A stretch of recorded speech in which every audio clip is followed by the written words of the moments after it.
Welcome to Matters Financial and Geopolitical from the Frontier. Thank you for stopping by. I'm always grateful. I hope the weekend was good. It's gotten a little bit cold here in Nairobi. Macro thoughts: $8.6 trillion of government bonds now have a negative yield. That's JP Morgan. And really, this was part of my piece over the weekend, but I'll read it to you tomorrow.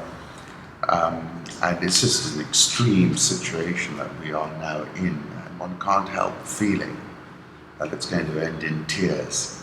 Home thoughts, Father's Day. I like this photograph of a father and a son. An elephant bull leads a calf through a storm in the Masai Mara. Rather lovely. I like this photograph because, of course, I have 3 daughters. An Indian girl enjoys a merry-go-round ride at Marina Beach in Chennai. That's by Arun Sankar of the AFP. And then I like this quote by James Thurber in the Paris Review. I've never known a woman who could weep about her age the way the men I know can. Put me in that category. And then I like this photograph from Nico Rosberg, Good Morning Azerbaijan, and he then went on to win the Formula One race. And finally, I'll never get over silhouettes at sunset. This was from a recent trip to Taita Hills, and really a great photograph. And the Savo is the most amazing wilderness. German Foreign Minister accuses NATO of warmongering with military exercises that could worsen tensions with Russia. The German Foreign Minister has accused NATO of warmongering with exercises in Eastern Europe that could worsen tensions with Russia. Frank-Walter Steinmeier warned that extensive military drill and deployment could worsen rather than improve regional security. What we should not do now is inflame the situation with saber-rattling and warmongering. Whoever believes that a symbolic tank parade on the alliance's eastern border will bring security is mistaken. We are well advised not to create pretexts to renew an old confrontation. I think he has a point, and I've been saying it for a while. I think the main adversary of the United States is China at this moment in time. And so inflaming 2 fronts I don't think is a very sensible option. Put up a photograph of Frank-Walter Steinmeier, and he has to be commended for stepping up. The gunman's secret life in the closet. This is Al Jazeera's listening post, Omar Mateen. And far from being a terrorist, it seems that he was as the listening post is saying, we haven't got to the point that the breakup of countries is a certain outcome. This is Richard Ford in the New Yorker.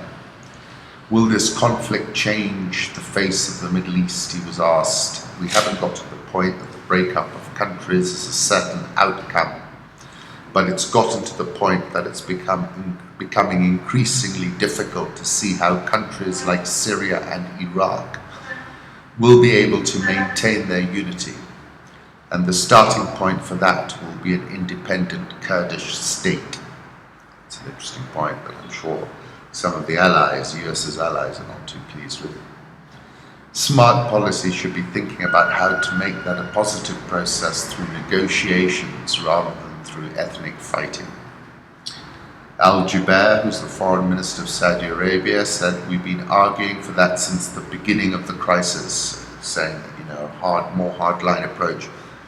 And I think what it tells us is there was clearly a bit of coordination between the Saudi Arabians and this particular, I can't remember the exact term of it, but this, this note that was put through the dissent channel. Al-Jubair detailed the options Saudi leaders have advocated for, including airstrikes, a no-fly zone, safe haven, and more robust arming of the Syrian opposition, including surface-to-air missiles. We continue to believe, unless we change the balance of power in a dramatic way, that once we do that, it will open the way for a political solution. I'm not so sure. Evidently, President Obama isn't either. Sergei Shoigu, who's the Russian defense minister, paid a visit to President Assad, expressing support. I like this quote from Adel Al-Jubair again: "There is no there," he said. And then Fallujah, which obviously has taken an awful battering. NRC, Norwegian Refugee Council, saying that the way out of Fallujah is currently riddled with explosives. Look at this chart. This is Japan's government bond market has returned 6.9% in 2016, headed for the best first half performance since 1995. Currency markets: the euro is trading at 113.48, dollar index 93.48, Japanese yen 104.52, Swissy 0.9584, pound has surged to 275 ticks, 146.44, Aussie, let's have a look where that might be, 0.7467, India rupee 67.435, South Korean won 1161.58, Rial 341.61, Egyptian pound 879.14, and the rand 1501.34. Brexit campaigning resumes after a hiatus prompted by the Labour MP Joe Cox's brutal killing. Brexit odds slip since Friday, and since the news of this killing, it has might well have proven an inflection point. Sterling, let me put up a 1 month chart. It has surged, and we're last trading at 146.35. Commodity markets: gold, which was bid higher on the idea that Brexit would happen and roil the markets, has backed off a little bit, 1287 trading. It's toppy at this level if the UK is to remain. Crude oil, let me put up a 5-day chart. That's up again after a very strong session on Friday. US crude oil trading at $49.40. But this is in the context of a big drop-off that we had. Let's see how we move around this week. Rajan surprises India with the decision to leave central bank. That's a big loss. Have a look at this chart of the Indian rupee. He reduced volatility by half during his tenure. A beautiful Cambodian sunset by Nicholas Axelrod for Oxfam. Really a beautiful photograph. Venezuela, delivery trucks under constant attack. The nation's food is now transported under armed guard. Delivery trucks under constant attack. Nation's food is now transported under armed guard. Soldiers stand watch over bakeries. The police fire rubber bullets at desperate mobs storming grocery stores, pharmacies and butchers' shops. A 4-year-old girl was shot to death as street gangs fought over food. Venezuela is convulsing from hunger. Look, I wrote about this. It gives me no pleasure to say, look, I said that in August 2015, the end is nigh for crude oil and oil producers from Caracas to Luanda, from Riyadh to Abuja. I said oil-based economies are going to contract. Currencies which have already collapsed are going to be routed, and Greek-style austerity will be the order of the day. The meltdown is coming, I said.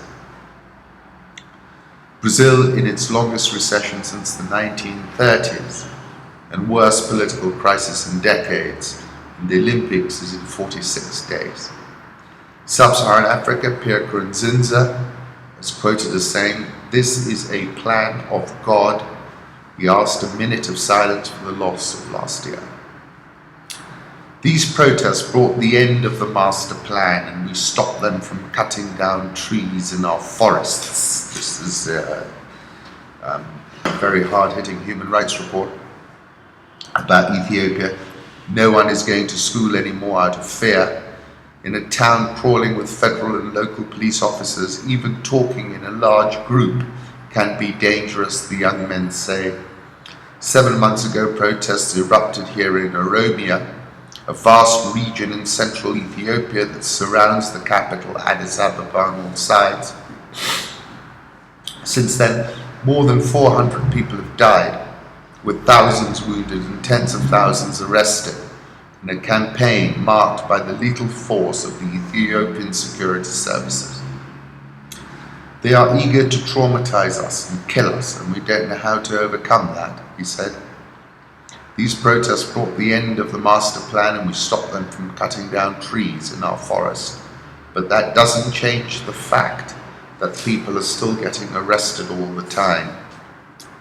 Investors need deep pockets, says ShopRite owner Visa. The populations are growing and they have more money. There's a lot of room for them to continue to grow. Those companies that do well are those that have been there for a while. The best time to go in is when it's the roughest time. The ANC may lose control of 3 of South Africa's main cities, including the capital, Pretoria, and the key economic hub, Johannesburg, in August 3rd municipal elections, according to the latest poll. That will be a big loss. South African all shares up 2.85% this year. Dollar versus rand, when I checked last, at around the 15 level. Egyptian EGX30 is up 4.74% this year. Nigeria's stocks rise to the highest level since October, ahead of the devaluation of the naira today. Nigerian all shares at 6-month highs, up 2.11% so far this year. Ghana Stock Exchange down 11.2% this year. Renamo sets ceasefire conditions after Mozambique president accepts mediator. This is Zitamar News.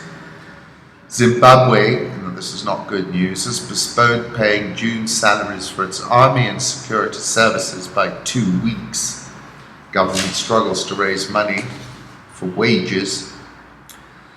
The ICC warns will come back if there is fresh chaos. I am not praying for bad things to happen, but if ICC crimes are committed and Kenya does not attempt to try those cases, the court will do its duty and discharge its obligation under the Rome Statute, she said.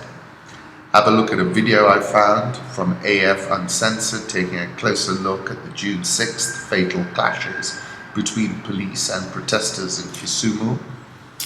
The IMF was fairly punchy in some comments made by Mr. Morales, who's the resident representative here in Nairobi. He said the deficit is not consistent with fiscal consolidation. The plan was that Kenya would move to a process of fiscal consolidation, and that is still our expectation. Kenya increased planned spending by 28%, plans to borrow 225 billion shillings in the domestic market and another 462 billion shillings from external creditors through bonds and concessional loans. Budget deficit has widened since Kenyatta became president in 2013, as his government rolled out infrastructure projects, including a $3.2 billion railway that's been the biggest investment in the economy since independence. The country should be targeting a reduction in its fiscal deficit of 3 percentage points over the next 2 years, as part of commitments made when the IMF extended a $1.5 billion precautionary facility in March to cushion the economy in times of shocks, the IMF said. I don't think availability will be a problem, Morales said. It's the terms of financing and the risks that it is higher, because vulnerability to adverse global developments will be a bit higher the larger the deficit is. Kenya shilling is largely unchanged. Nairobi all share up 1.19% this year. Safaricom closed at another record, up 14.72% this year.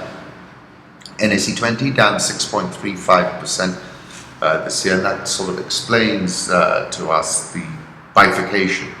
The all share outperforming the NSE 20 because the big caps, Safaricom, EAPL, those kinds are in the all-share index, not necessarily well represented in the NSE 20. And with that, I wish you a wonderful week, and thank you for stopping by.